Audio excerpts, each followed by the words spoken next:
Olá, o meu nome é Lara Lima. Bem-vindo à terceira dica sobre a gravidez. Hoje vamos falar dos três corpos, do físico, do mental e do espiritual, que no Ayurveda são denominados dos três shariras. Stula, Sharira, o corpo físico. Sukshma, Sharira, o corpo mental. E Karana, Sharira, o corpo espiritual. Seguramente que, estando grávida ou não, já sentiste em algum momento da tua vida que o corpo está aparentemente bem, mas existe uma sensação de desconforto. Possivelmente terás ido ao médico fazer exames e ele diz que não há nada, não encontra nada. E ainda assim a inquietação permanece. Durante a gravidez, isto é super comum. Se estás grávida, sabes disso. Senão, virás a sentir. Tudo está a correr bem, mas ainda assim há algum desconforto. Ou então, o corpo até apresenta sinais de desconforto e diz, mas eu sinto-me bem, eu nem ligo. É isso.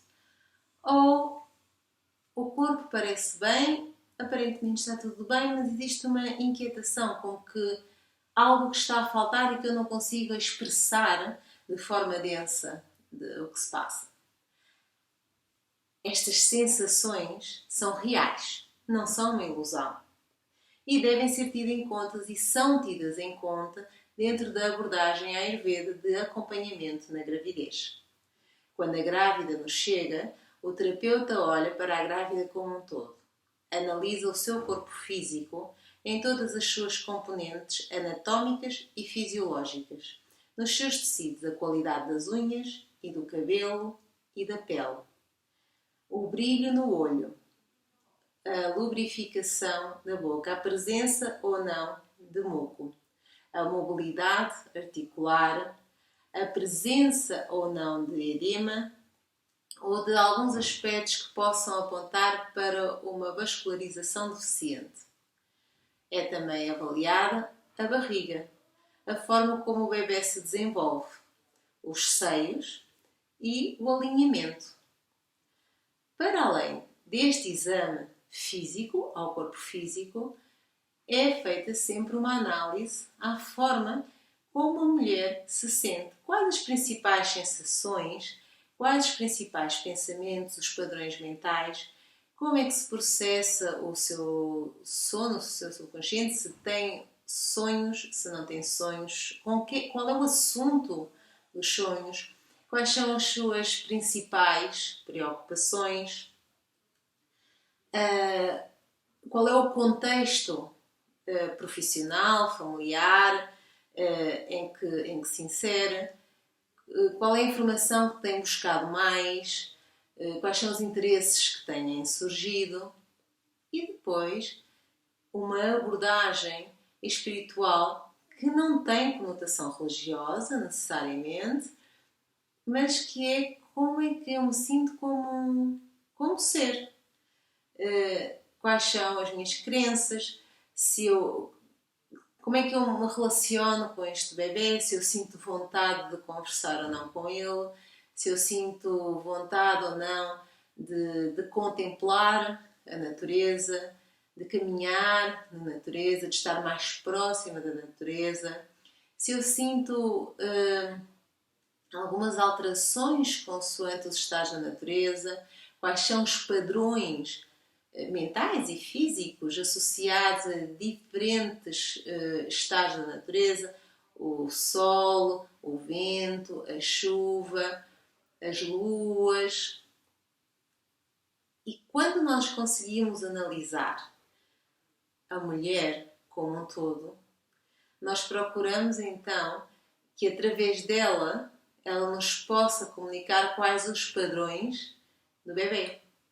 E aí então nós analisamos como é que o bebê está a nível de desenvolvimento físico, o crescimento, o seu posicionamento, as suas proporções, os seus hábitos, quando é que acorda, em que períodos do dia que se mexe mais, e as sensações que transmite à mãe, se eu me sinto mais aflita quando ele se mexe mais ou se isso me deixa tranquila, se eu percebo a movimentação ao longo do dia, se eu só sinto e pressinto a movimentação à noite, qual a reação do bebê no contexto familiar, no contexto profissional e se existe algum medo, ainda que injustificado, sobre a gravidez. E todo este processo é fundamental para chegarmos ao momento do parto e estas dúvidas estarem resolvidas, para que não se vá para o parto com medo.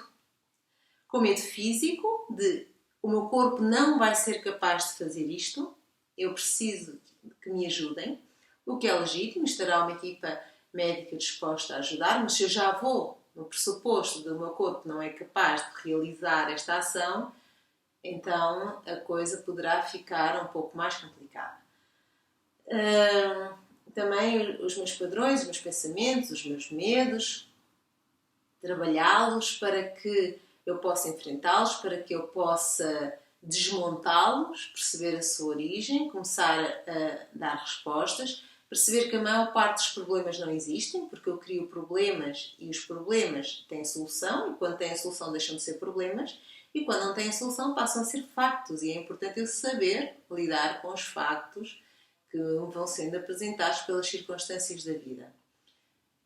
E fazer a integração deste milagre da vida, porque é um milagre, é algo que se sobrepõe àquilo que eu estou a fazer. A mãe está a gerar um bebê, ainda que esteja a dormir, ainda que não esteja consciente do que está a fazer.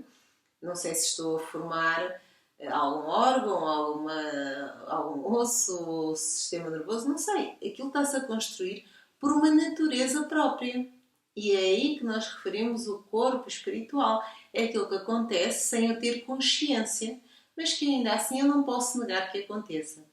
Esta abordagem holística é, no meu entender, a grande mais-valia do acompanhamento à Ayurveda durante a gravidez, porque a mamã é vista como um todo e não como partes separadas de diferentes especialidades. E, assim sendo, acredito que o conhecimento e tornar as coisas claras tornam-as sempre mais fáceis. E esta é a proposta. Aconselho-vos a procurarem uma consulta, a explorarem, a se integrarem mais e a investigarem.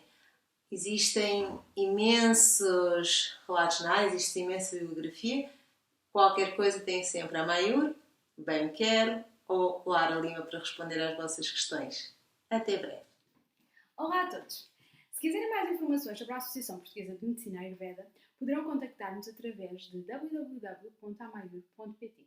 No nosso site têm disponíveis todas as informações sobre os profissionais de Medicina Ayurveda ao longo do país, assim como das entidades formadoras reconhecidas para lecionar os cursos de terapeuta e de técnico de Medicina Ayurveda. Para além disso, se desejarem juntar-se à Associação Portuguesa de Medicina Ayurveda, têm 3 categorias de sócios.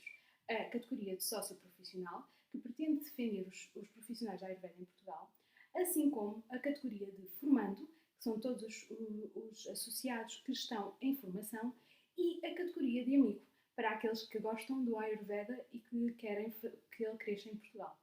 Para além disso, também podem adquirir alguns dos produtos disponíveis na associação. Muito obrigada por assistirem ao podcast e continuem a ver.